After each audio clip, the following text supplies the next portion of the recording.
Dans le cœur vibrant de l'Afrique de l'Ouest, trois nations se tenaient à la croisée des chemins, le Mali, le Burkina Faso et le Niger. Au début de l'année 2024, dans une ambiance chargée de tensions et d'incertitudes, ces pays, unis par des régimes militaires issus de coups d'État, annoncent leur retrait de la Communauté économique des États de l'Afrique de l'Ouest, CEDEAO. La décision, prise dans un climat de défiance envers les puissances occidentales, était le fruit d'une rupture profonde. Les sanctions économiques, imposées par l'organisation régionale après des événements tumultueux, avaient alimenté un ressentiment ancien. C'était un cri de désespoir et de détermination, un refus de se plier au diktat d'un passé colonial. Les rues de Niamey, la capitale nigérienne, résonnaient de murmures. Les populations s'interrogeaient sur leur avenir. Dans un café au bord du fleuve Niger, un groupe de jeunes discutait avec passion de leur choix de s'unir. « Nous ne voulons plus être des marionnettes », s'exclamait Fatou, une étudiante en sciences politiques, les yeux brillants d'espoir. « C'est notre chance de construire quelque chose de nouveau. » Son ami, Moussa, acquiesçait, mais une ombre passait sur son visage. « Et si cela ne fonctionne pas ?» murmurait-il, inquiet des conséquences de cette rupture. Alors que la CEDEAO confirmait le retrait, un nouveau projet géopolitique prenait forme. La Confédération des États du Sahel, CS, sous le regard déterminé des dirigeants, les sommets ministériels s'enchaînaient. Les objectifs étaient clairs et ambitieux.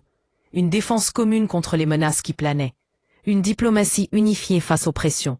La libre circulation des personnes et des biens. Mais au-delà des promesses de prospérité, le spectre de l'instabilité rôdait. La situation sécuritaire était fragile, marquée par des attaques incessantes des groupes djihadistes qui semaient la terreur.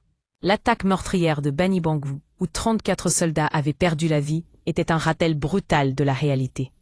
Les cris de douleur des familles résonnaient dans tout le pays, tandis que les dirigeants prenaient des décisions lourdes de conséquences, se tournant vers la Russie pour un soutien militaire. « Nous avons besoin de force pour défendre notre futur », affirmait un ministre. Bien qu'une partie de lui craignait de devenir dépendant d'une nouvelle puissance, les espoirs de cette confédération se heurtaient à des défis colossaux. La promesse de souveraineté était séduisante, mais l'insécurité persistait. Les économies étaient fragiles et l'isolement international grandissait.